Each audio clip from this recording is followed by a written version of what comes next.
Welcome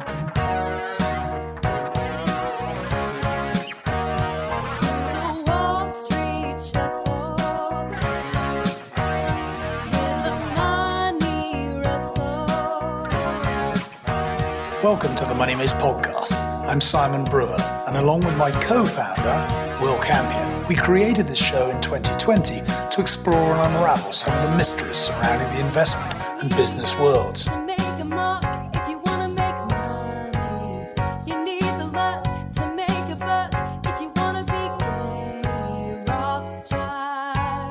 Episodes are available on audio via most podcast platforms and on video via our YouTube channel, and we're active on all major social media platforms. To stay up to date with every episode, please do sign up to our newsletter at moneymazepodcast.com. And we'd like to thank you for listening. And if we could ask one favour, we'd love you to tell a friend or colleague about us. Thank you. So, Gruß aus Berlin heute. Here we are in Berlin for SuperReturns, and it's incredibly exciting, and there's a lot of people, but fortunately the senior citizens have gathered here to be able to have a conversation that I hope is really interesting, because in a world where private equity and private debt are on the lips of allocators and others, there are few people who have a long history in specializing in all types of credit. So, I have in front of me what a gentleman who describes himself as an accidental investor, which we're going to come to, but Victor Khosla, who is the founder of Strategic Value Partners, is here today at the conference, and we're going to have a conversation that I think is going to cover lots of different areas. So, Victor, welcome. Thank you. Thanks for having me, Simon. It's a pleasure. Well, we discovered, not having met before, that we were both at Citibank for a time. You were born in India, but you described yourself as this accidental investor. I need you to unravel that. So I went to business school in the States, and I worked in this strategy consulting firm for 4 years. Citibank hired me to work in planning, to be chief of staff. And I ended up writing a business plan for Citi to start a business in distressed debt. Planning guy, writing that business plan, and afterwards I said, hey, how about me? Why don't I kind of work on it? And they said, why not you? It's 1991, and all of a sudden, the business of trading in bank loans, trading in distressed debt, it's just starting, and I'm 33 years old. I have never bought or sold a bond or a piece of debt in my life, and I am suddenly buying and selling debt. And, you know, there's that lovely line, opening line to the go-between, which is the past is a foreign country. Yeah. They do things differently there. Bank trading reflected the fact that the loan business was a bank business. It hadn't been disintermediated. So right. We're going to talk about that, but just set the scene. How much of the expression the Wild West was applicable to the Citibank trading room back then? Yeah. You know, anytime you're in a business which is just starting, the rules and the structures are just being set up. So, like at a very basic level, when you buy or sell something, you need to know that you're done. You have bought it or sold it. When we started trading, investing in bank loans in distressed debt, it was subject to a document. Deals used to break. Deals almost never break now. But in the early years, after you did a deal, you weren't quite 100% sure it was actually going to settle, right? That is setting up the rules, setting up those processes. The business just took off.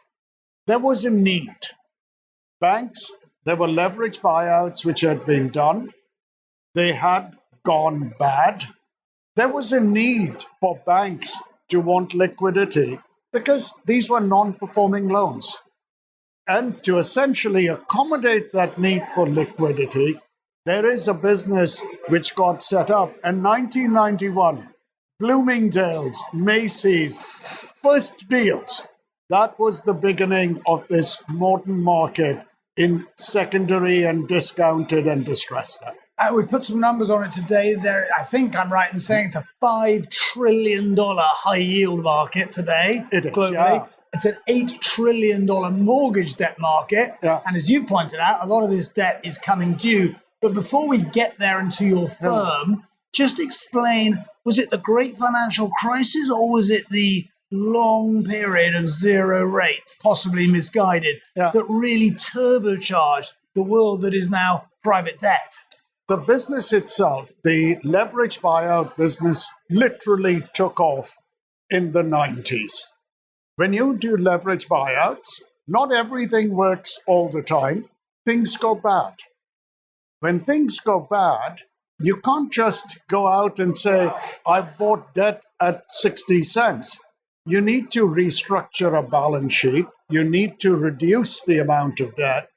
You need to often fix businesses operationally. It's not just the capital structure which has to be done. So there is an industry which grew up around all these deals which had gone bad with too much leverage, with management teams which often weren't quite equipped for kind of what the job was. The private equity business grew by leaps and bounds. The high yield business grew. And by the way, interestingly, this was a very US business. In early 2002, 2003, Europe joined the party. European leverage buyouts really took off. So the business, instead of being US, became a US-Europe business. So that evolution, and by the way, the skills to do this, always in short supply.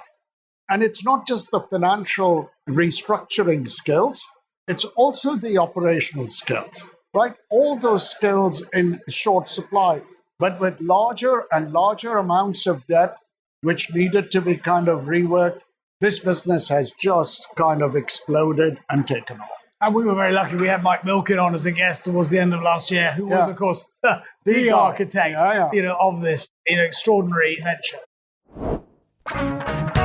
So before we continue this conversation, we're going to take a short break to have a note from our sponsors.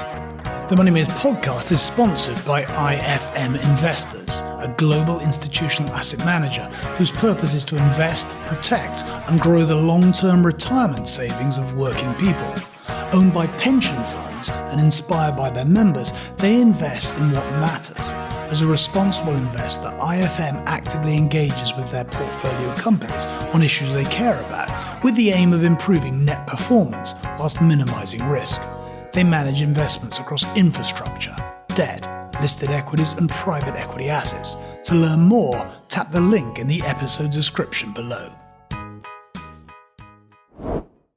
So you've had several postings along the way before you create your business. You're at Cerberus. You were also at Moore Capital, and most people will know that Lewis Bacon was revered as an investor. Was there something that you particularly learned there that stayed with you? Risk management.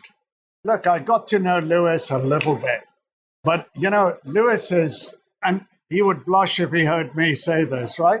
He was one of the hardest working guys at Moore.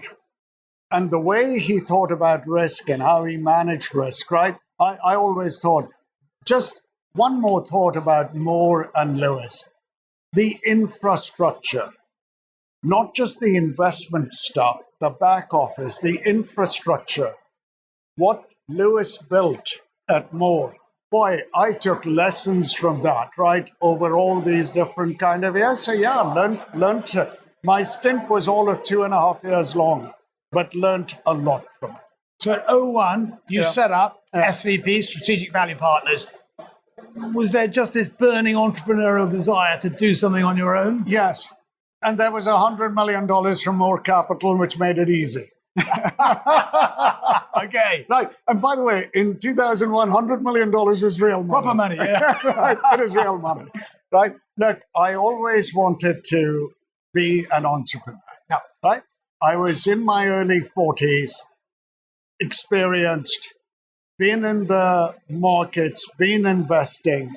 It was the right time for me to take that kind of risk. And having $100 million kind of made it easier as we first started Strategic Value Partners. our business, would it help, Simon, if I describe Yeah, I was going to say, 25 years on, tell us where you are. Yeah. So fast forward to today. We have $18 billion of assets under management. We have 200 or so people working in the firm with 100 or so investment professionals. But if I could take you a little through that journey, our roots are in distressed debt and restructurings. That's where we started in 2001 as we started to kind of build SVP. But what we found was the distress business, the restructuring business, is a really interesting business 2 years out of 10. It's not like every year there's a dislocation, right? Yep. So there is a fat part of the cycle, and then there's still stuff to do, but it tapers off. So for us, the journey we've been on is we have developed a firm over these last 23 years, which is so much broader with so many different skills running through it. So just so you kind of get a sense, the distress business, restructuring business, buying debt at 50 cents, buying debt at 60 cents, 2 years out of 10, we started to build control skills. We found that in our business, a lot of companies which get troubled, a lot of these kind of businesses, there's a lot of operational upside. It's not just kind of fixing the capital structure, but to go get that low-hanging fruit, your investment teams need to be more like private equity teams, and you need operating partners, right? It's not just a financial paper trading, paper investing business. So starting in 2008, we started to build out those operational skills. Today, we have 20 people, employees of the firm, who are operating partners. Some of them are really seasoned. We have a larger, I would say, more muscular team than a lot of $50 billion plus private equity funds. The other thing we did, and there are a few other, we also did some other things. Right from the get-go, we were a US-Europe firm. Europe was just starting, and what we found was, and I've been investing in Europe since the mid-90s, including my times on Wall Street. So Europe, we found, was just growing. It is much more inefficient than the United States. Fewer people here, fewer competitors. Everything is a little more opaque. The US markets are a little more transparent. For us, we like a little bit more opaque, right? It just gets to better bargains if you can do your job well, right? So we, right from the get-go, we became a US-Europe firm, not 55% US, 45% Europe. And then the other thing we did, we're not just a corporate investment house.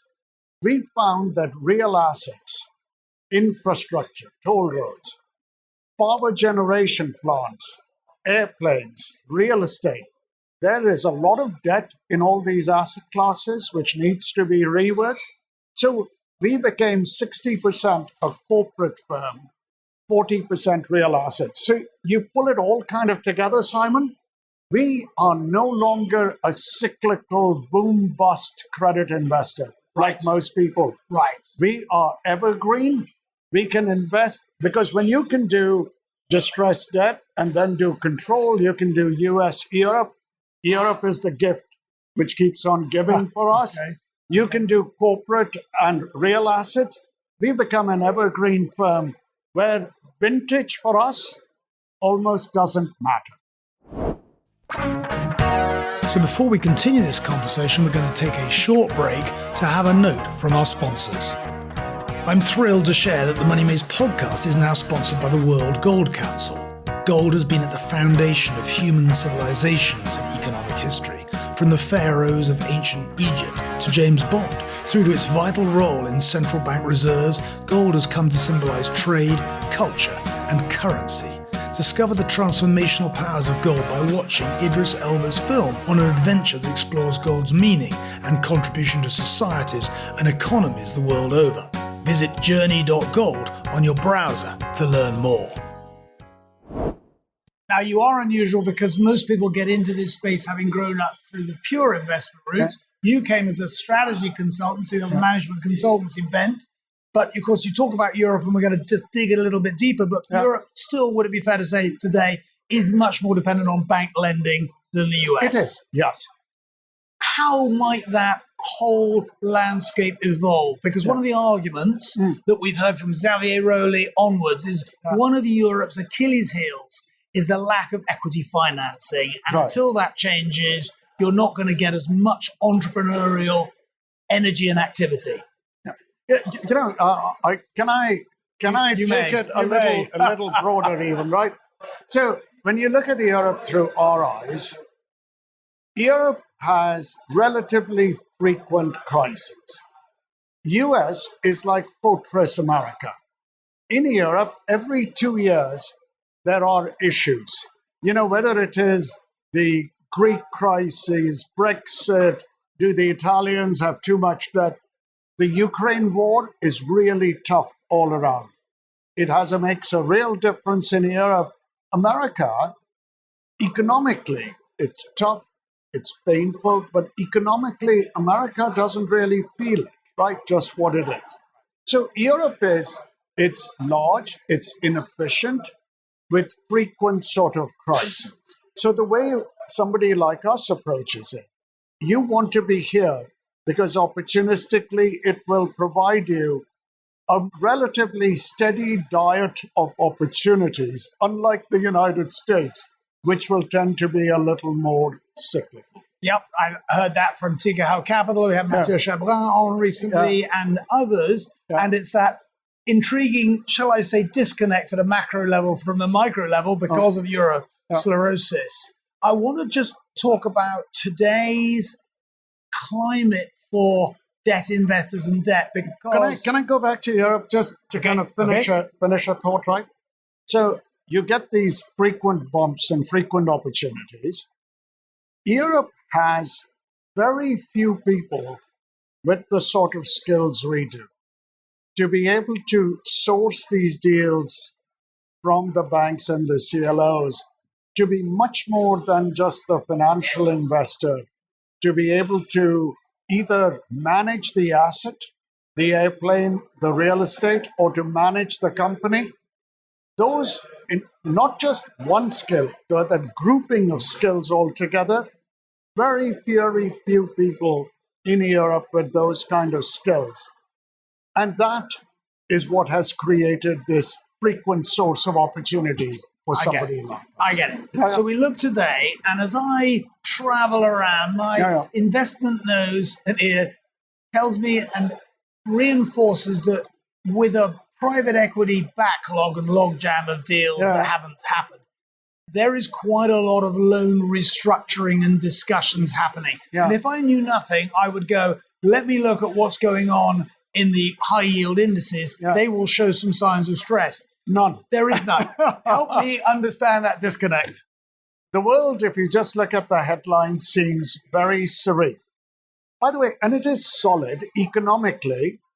You know, after the Fed hikes, the ECB rate hikes, the economy is starting to kind of come around. It's slow. Europe has really suffered last year. And even in the Q1 GDP numbers, you can see a little pickup in economic activity. So on the face of it, economically, not quite as good as the headlines. If you take out the big 7 tech stocks, S&P doesn't look that good. It looks okay, right? So not as good as the headlines, but at the same time, solid. Now, against this, to the point I think you're making, the 800-pound gorilla in the room is all those pesky historical portfolios. I think what most people are going to be investing in today over the next couple of years, then fresh capital. It's all going to be, I think these are going to be good vintages, just where we are. But the historical portfolios, private equity has $5 trillion invested in 26,000 companies. I think you said it well. There's $5 trillion of high yield. There's $8 trillion of mortgage debt. And all this was done when interest rates were zero. Most of it was done in zero rates. So today, interest rates are higher. At the same time, you have maturities coming. In our view, 2 trillion of that 5 trillion is going to mature in high yield over the next 3+ years. Larger numbers in commercial mortgage debt. And what that is creating, please, there's no crash because economically we are in a better place, but it's a slog. It's a slog to rework, to refinance. And by the way, there's a lot of adventurous refinancings going on. And private equity in some ways on some of these deals are saying, had enough. But please, don't get the wrong idea. Our base case is no crash. It's a slog as we kind of work through this over the next I note that, and I note your euphemisms about adventurous credits and restructurings. But there's a lot of stuff that could converge to make it very ugly. Yeah. But that's my macro opinion. It's going to be no better or worse than, possibly quite worse than others. However, as I think about what you've just said, would I be right in saying that there will be a lot of current investors in funds that had expectations of returns that are not going to be realized? Yeah. And there are a lot of investors who might now be going, what an interesting time to allocate assets to the restructuring space. Is that fair? I think that is fair. The sheen, today when you look at the direct lending businesses, we think once you look back a year from now, 2 years from now, the sheen will have come off some as we kind of work through these historical portfolios, right? Right. So before we continue this conversation, we're going to take a short break to have a note from our sponsors. Schroders is a $950 billion public-private global asset management business. Built to deliver long-term client value, Schroders focuses their business on growing into areas where there is greater demand, private markets, bespoke solutions, and wealth management, and where they can better serve clients. Schroders take a long-term perspective and a leadership position in sustainability. With a 220-year history of successful adaptation and innovation, Schroders have always focused on serving clients. Remember, capital is at risk when investing. So, here we are, as we said, in Berlin, in Europe, and I looked at your investments, and I know you're one of the largest car park owners in Europe. You also own Swissport. Any of us who travel through European airports, the largest baggage handler in the world or in Europe. How did that come about? Swissport is the largest baggage handling company in the world, right? And we bought into this investment right after COVID. So Swissport, baggage aviation travel, it just kind of dropped, obviously, with just what happened with COVID. By the way, this baggage handling business, extraordinary long-term business. Swissport is 2.5 times the size of its nearest competitor. Travel grows at 4-5% a year over 50 years, barring COVID. So just an extraordinary business what it was, but COVID was tough. Swissport was leveraged pre-COVID. So in COVID, it essentially went through a restructuring, and we ended up buying debt. And let me just ask, did the equity holders get wiped out? They did. Mostly. Okay. It mostly got wiped out. Got it. The senior debt holders, and there was $1.5 billion of senior debt, ended up through a debt equity restructuring, taking control of the business. And for us, Simon, we ended up buying a lot of debt. Our average price was 65-70 cents a face, right? And through that debt, it was in the UK, there's something called a scheme of arrangement. That scheme is much more efficient than Chapter 11 in the US. 3 months. In 3 months, the debt got converted into equity. And by the way, today, we own almost half the equity of Swissport. But the interesting part for us, the journey just began by buying the debt, converting it into equity, right? Because when we took over this business, it had 13,000 employees. Today, it has 60,000 plus employees. And can I tell you, that ride up, it wasn't so smooth. By the way, the company's doing well now. We just did a refinancing a month ago. The company is in really good, strong shape. But over the years, because, you've had inflation, lots of inflation, you've had to pass it through. So it wasn't as smooth as kind of the numbers. Right.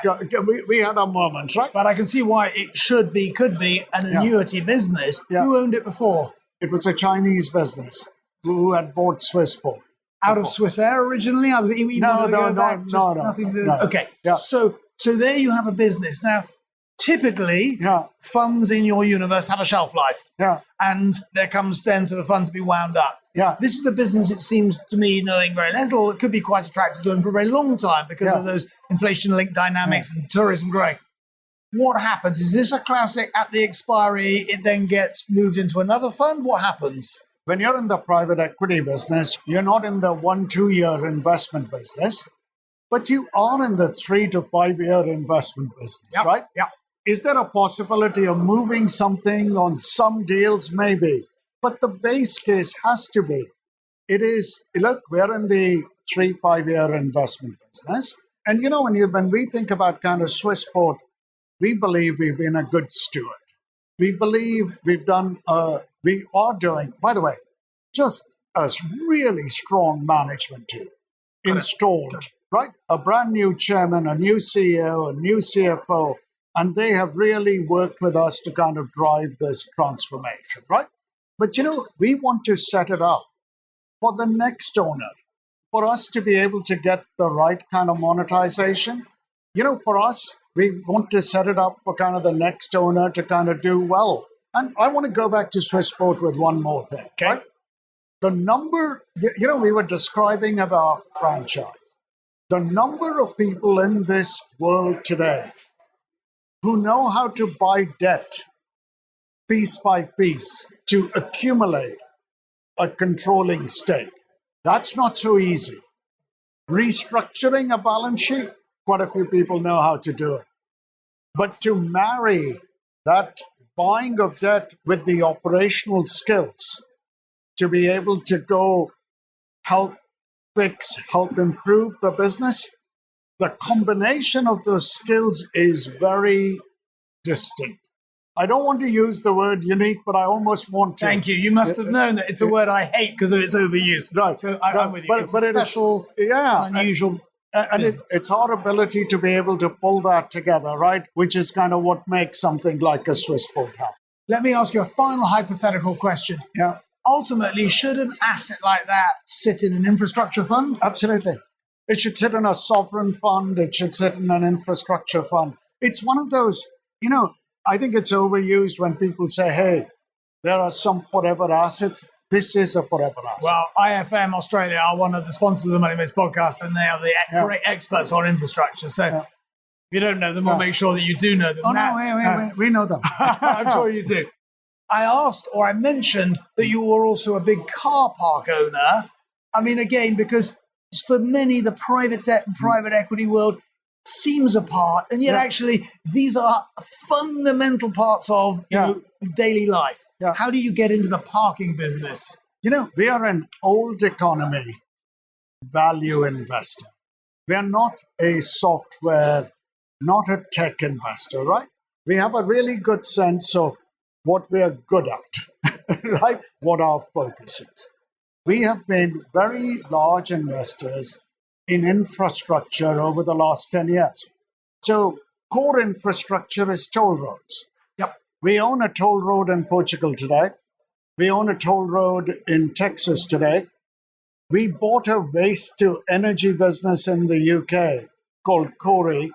You see those boats on the Thames going to Riverside where it's burnt? Yeah. We used to own Corey. Okay. We helped fix it, turn it around, and we sold it. Swissport, the car parking business, we are just buying a ferry business, the Statue of Liberty, the Niagara Falls ferry in the United States, again through a restructuring. Infrastructure for us, whether it's core or whether it is some of this other infrastructure, just been a place of real focus. And the car parking business you're describing just kind of fits that. So you're excited about the restructuring. You have these other businesses covering lots of areas. We've talked about Europe and US. Is there anything going on in the rest of the world, including your native country, India, that gets your attention? Or have you got just enough on your plates in those geographies? We want to operate in business in countries with a true rule of law. Yeah. And we want to operate in companies where in the 30-40% of our portfolio, we are controlling a business. We can make the operational changes, right? Which we want to try and do. When we look at, and please, I'm Indian, so I can say this quite like this, but when we look at a lot of emerging markets, it's really hard to have all those things kind of work. We know our limitations. So when you see us, we are really a US, Europe firm. Every now and then we'll do stuff in Japan. I lived in Tokyo for a few years. We like Japan as a place to do business, but it's not a steady diet of deals. But I think that's very much our world. We are not going to get into emerging. And actually, it's timely because a few days ago, I interviewed Rob Arnott of Research Affiliates, the value specialist. And as he says, one of the glaring investment opportunities is equity, listed equity in the emerging markets, which is another completely different asset class. Okay. So, Victor, we're moving towards a conclusion. I've really been very illuminated. I've been illuminated by how you described your business. Some interesting future returns right now on the ground. How you think about the list of priorities for you as a business and for you advising investors. Look, you heard me describe the 800-pound gorilla in the room, right? The fact that it creates the need for adventurous financing, for restructurings. This is happening now, right now. What I'm describing is not like, hey, it's next year or the year after. We have $18 billion in assets under management, Simon. We invested $3.5 billion in 2023. This is not like, oh, yeah, this is going to come. No. It's right now. It's happening right now, which is the opportunity. Well, Victor, I've been looking forward to this. You have a fascinating business. You called yourself the accidental investor. And then I thought, well, hang on a second.